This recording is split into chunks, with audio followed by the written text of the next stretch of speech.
आज हम बात कर रहे हैं रिलायंस पावर की। रिलायंस पावर से बहुत सारी अपडेट निकल के आ रही है जिनको एक एक करके हम डिस्कस करने वाले। क्या ये छोटा सा पेनी स्टॉक एक दिन मल्टीबैगर बन सकता है? जिस तरह से आने वाले समय में पावर सेक्टर के लिए प्रचुर संभावना निकल रही है, क्या इसका फायदा रिलायंस पावर को भी मिल सकता है? यानी अगर आप देखें तो रिलायंस पावर के लिए जो सबसे बड़ी कमजोर कड़ी है वो है इसके प्रमोटर ग्रुप से, जहां पे अनिल अंबानी को एक तरह से देखें तो बहुत बड़ा झटका लगा है जब उनको बोर्ड मेंबर से भी हटा दिया गया है। और आप देख सकते हो कि अनिल अंबानी ने जो अपना रिजोल्यूशन प्लान पास किया था उस प्लान को भी यहाँ पे रिजेक्ट किया गया है एजीएम के माध्यम से। तो आप देख सकते हो कि यहाँ पे अनिल अंबानी को एक तरह से बड़ा झटका लगा है। उसके बावजूद भी कंपनी जिस सेक्टर में काम कर रही है, क्या उस सेक्टर में वाकई में आने वाले समय में प्रॉब्लम आ सकती है, या फिर रिलायंस पावर में ये सही समय जब निवेश किया जाए, क्या वाकई में ये स्टॉक आने वाले समय में 3 डिजिट में जा सकता है? तो बहुत सारी बातें जिसको इस वीडियो के माध्यम से डिस्कस करेंगे।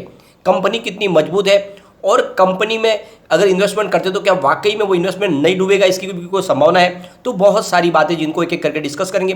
क्वार्टर 1 का रिजल्ट भी आएगा, कैसी संभावना है? क्योंकि पिछली बार मार्च क्वार्टर में बहुत ही जबरदस्त लॉस हुआ था, नतीजा ये रहा कि स्टॉक नीचे आ गया। इससे पहले अगर देखें तो इसने बहुत ही शानदार प्रदर्शन किया था।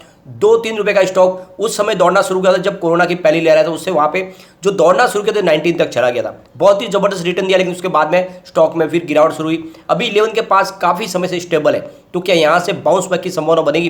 तो इन सब बातों को जानेंगे इस वीडियो के माध्यम से। लेकिन फ्रेंड उससे पहले अगर आप पहली बार हमारे चैनल पे आए तो चैनल को सब्सक्राइब कर दीजिए, एक बेल आइकॉन दबा दीजिए ताकि जब भी नया वीडियो बने पहला नोटिफिकेशन आपको मिले। वीडियो पसंद आए तो लाइक शेयर जरूर कीजिए। चलो फ्रेंड्स वीडियो स्टार्ट करते हैं। मैं हूं आपका दोस्त एसपी दवे और हमारे अपने चैनल ऑनलाइन कमाई में आपका बहुत बहुत स्वागत है। सबसे पहले फ्राइडे के कारोबार को डिस्कस करेंगे। स्टॉक ओपन हुआ 11.95 पर, 11.65 का लो बना और हाई है 11.95 का। अंत में क्लोजिंग 11.80 पर रही, जहाँ पे 0.42% की मामूली सी गिरावट थी। गिरावट के पीछे वजह कि दबाव बना हुआ था बाजार में और इस वजह से यहाँ पर भी आपको थोड़ा सा दबाव दिखाई देगा। इसकी परफॉर्मेंस देखें पिछले एक साल की तो 9.20 इसका 52 वीक का लो है, 19.25 52 वीक का हाई है। फिलहाल स्टॉक आपको 11 रुपीज़ के आसपास मिल रहा है, ऊपर के लेवल से काफ़ी ज़्यादा करेक्ट हो चुका है। अब यहाँ पे इसका सबसे जो बड़ा प्लस पॉइंट ये है कि कंपनी दोनों ही सेगमेंट में काम करती है, यानी नॉन फॉजिल फ्यूल्स और फॉजिल फ्यूल्स दोनों में ही इसका कामकाज है। आप देख सकते हो कि इनके पास विंड पावर और सोलर पावर के प्रोजेक्ट भी है, साथ में कंपनी का डिस्ट्रीब्यूशन का इलेक्ट्रिसिटी का कामकाज है और कोल बेस्ड पावर प्लांट के माध्यम से और थर्मल और गैस बेस्ड पावर प्लांट के माध्यम से भी कंपनी कामकाज कर रही है। और इनकी अच्छी खासी प्रेजेंस है पूरे इंडिया के अंदर, बहुत सारे प्रोजेक्ट है जो लगातार रन कर रहे हैं। पिछली बार हमने डिस्कस किए थे इनके बहुत सारे प्रोजेक्ट है जो अभी ऑन गोइंग है या फिर अभी अप्रूवल के प्रोसेस में है। तो इस वजह से ये कंपनी यहाँ पे रुकने वाली नहीं है, क्योंकि गवर्नमेंट को जो अपना टारगेट सेट करना है, जो गोल सेट करना है 2030 तक 500 गीगावाट का, और साथ में जिस तरह से नीति आयोग की रिपोर्ट कहती है कि आने वाले 2030 तक कोल डिमांड पीक पर होगी, तो उसको पूरा करने के लिए एक मजबूत पावर कंपनी की जरूरत पड़ेगी। तो ऐसे में रिलायंस पावर तो बंद होनी किसी भी हालत में सरकार को मंजूर नहीं होगी। इसके पीछे वजह यही है कि इनके पास बहुत सारे बड़े प्रोजेक्ट है, जिनमें कुछ ग्रीन एनर्जी से संबंधित प्रोजेक्ट है और कुछ थर्मल बेस्ड पावर प्रोजेक्ट भी है। तो ऐसे में आप समझ सकते हो कि आने वाले 7 से 8 साल में कंपनी को कोई भी प्रॉब्लम नहीं आने वाली, इसकी सेहत को नुकसान नहीं हो सकता, चाहे कंपनी को लॉस भी हो, क्योंकि ऑलरेडी सरकार ने कह दिया है कि रेस्क्यू किया जाए इन कंपनियों को, जितनी भी पावर सेक्टर की कंपनियां हैं। तो आप समझ सकते हो कि आपका निवेश फिलहाल डूबने की संभावना कम है, क्योंकि यहाँ से नीचे जाने की संभावना भी कम है। और इसका नतीजा आप देख सकते हो कि जो हमारे पास जो शेयर होल्डिंग पैटर्न है उसमें ये साफ बात झलकती है कि यहाँ पे लगातार इन्वेस्टमेंट बढ़ रहा है। आप देख सकते हो कि प्रमोटर की होल्डिंग यहाँ पे 24.98% की है। आप जानते होंगे कि पिछले दिनों अनिल अंबानी ने इस कंपनी में अपनी होल्डिंग को बढ़ाया, इससे पहले उनकी 9% की होल्डिंग थी। अगर बात करें इनके गिरवी शेयरों की तो फिलहाल 24.50% के शेयर गिरवी रखे हुए हैं। एफआई की अगर हम बात करें तो 4.92% की होल्डिंग दिसंबर में थी, मार्च में वो बढ़ के 5.95% तक चली गई और जून आते आते एफआई की होल्डिंग 7.79% तक चली गई है। आप देख सकते हो बहुत ही एग्रेसिव तरीके से एफआई यहाँ पे होल्डिंग बढ़ा रहे हैं। इसका मतलब यह है कि उनको भरोसा है यह स्टॉक आने वाले समय में कमाल करेगा। और जिस तरह से आप देखोगे कि पिछले 5-6 महीनों में एफआई ने बाजार से अपनी होल्डिंग को ट्रिम किया, उसके बावजूद भी यहाँ पे इनकी होल्डिंग बढ़ी है, तो ये बहुत बड़ा पॉजिटिव ट्रिगर है। बात डीआई की करें तो इन्होंने 3.50% की होल्डिंग ली हुई है और 3 क्वार्टर से बिल्कुल नहीं छेड़ा है, तो ये बहुत अच्छी बात है। म्यूचुअल फंड की बात करें तो 0.12% की होल्डिंग है और 3 क्वार्टर से बनी हुई है। यहाँ पे जनरल पब्लिक की बात करें तो 66.60% की होल्डिंग दिसंबर क्वार्टर में थी 65.57 हुई मार्च में, और जून आते थे इनकी होल्डिंग जनरल पब्लिक की घट के 63.73% तक हो गई। तो यहाँ पे ये इशारा साफ है, जनरल पब्लिक यहाँ पे डर के अपनी होल्डिंग कम करे, लेकिन यहाँ पे एफआई, डीआई और म्यूचुअल फंड डटे हुए, और ये एफआई तो बहुत जबरदस्त तरीके से अपनी होल्डिंग को बढ़ा रहे हैं। तो ये इशारा आप समझ सकते हो, और इसमें निवेश को बनाए रखे, लेकिन लिमिटेड रखे, ज़्यादा न करें क्योंकि पेनी स्टॉक है। अब यहाँ पे आप देख सकते हो कि जो रिपोर्ट निकल के आ रही है कि जो पावर सेक्टर में एक प्रचुर संभावना बनने वाली है, क्योंकि इलेक्ट्रिसिटी कंजम्पशन बढ़ने वाला है, आने वाले समय में 7% के हिसाब से बढ़ेगा। यानी दूसरी जो इकोनॉमीज है इंडिया के अलावा, उनके मुकाबले इंडिया में 7% की बढ़त देखने को मिलेगी, और इसकी वजह से आने वाले समय में कोल शॉर्टेज भी हो सकती है। तो आप समझ सकते हो कि कोल शॉर्टेज होगी तो ऐसे में ग्रीन एनर्जी को और ज़्यादा प्रमोट किया जाएगा, और ये already company wind power, solar power पर काम कर रही है। अब यहाँ पे एक दो बहुत ही शानदार लेटेस्ट जो अपडेट निकल के आ रही है कि जैसे कि सरकार ने green energy open access system लाया था, जिसके तहत कि जो भी ग्रीन एनर्जी का इस्तेमाल करेगा उनको बहुत सारा बेनिफिट दिया जाएगा, साथ में उनको एक ग्रीन एनर्जी सर्टिफिकेट भी दिया जाएगा।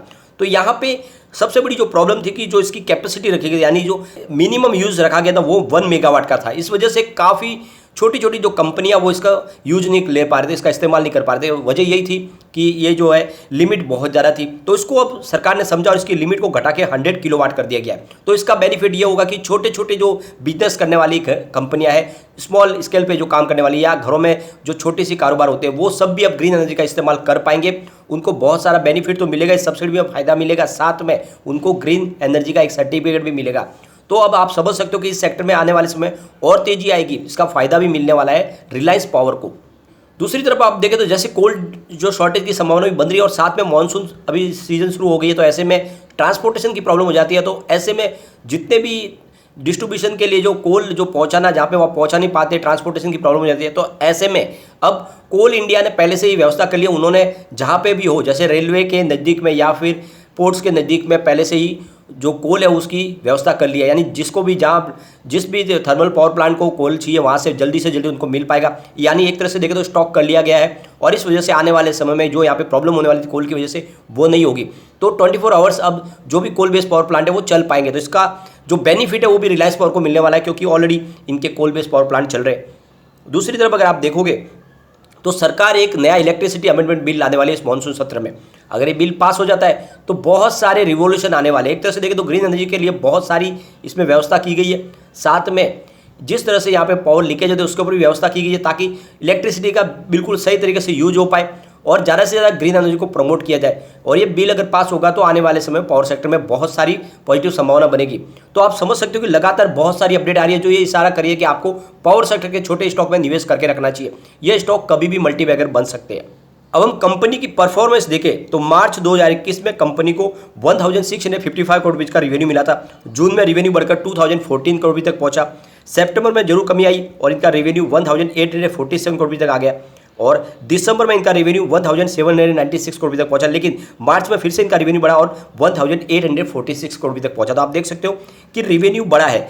अगर आप ईयर ऑन ईयर बेसिस पे देखो या फिर क्वार्टर ऑन क्वार्टर बेसिस पे देखो तो आपको रेवेन्यू बढ़ता हुआ दिखाई देगा, जो एक बहुत बड़ा पॉजिटिव सिग्नल है। दूसरी तरफ अगर इनके प्रॉफिट लॉस की बात करें तो मार्च 2021 में इनको 72.56 करोड़ रुपये का प्रॉफिट हुआ था। जून में इनका प्रॉफिट घटकर 12.28 करोड़ रुपये तक रह गया, और सितंबर में इनको 49.05 करोड़ रुपये का बड़ा लॉस हुआ। दिसंबर में फिर से लॉस में कमी आई और 13.93 करोड़ रुपये का ही लॉस हुआ। लेकिन मार्च में इनको बहुत ही भारी 555 करोड़ रुपये का बड़ा लॉस हुआ, और इसी वजह से आप देखोगे कि इसकी शेयर की प्राइस भी नीचे आई। लेकिन इस बार हो सकता है कि जिस तरह से इलेक्ट्रिसिटी कंजम्पशन बढ़ा है, इसके प्रॉफिट की संभावना तो नहीं बनेगी, लेकिन जो लॉस है उसमें काफ़ी कमी आ सकती है।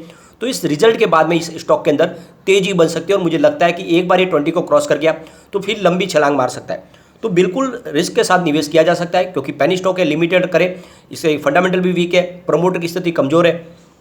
सबसे बड़ी बात है कि कम्युनिटी सेंटिमेंट स्टॉक के साथ बना हुआ 100% बाई की कॉल निकल के आ रही है। एक बार इसके पिवोट लेवल को चेक कर लेते हैं तो यहाँ से अगर गिरावट होते हैं तो 11.62 का फर्स्ट सपोर्ट है। ये सपोर्ट टूटा तो 11.48 तक स्टॉक जाएगा, और फिर नीचे चला गया तो फिर 11.32 तक जा सकता है। अच्छी बात यह है कि बड़ी गिरावट में भी 11 के स्तर को तोड़ता हुआ ये नहीं दिखाई दे रहा है। इसका मतलब यहाँ पे काफ़ी अच्छी खरीदारी हो रही है।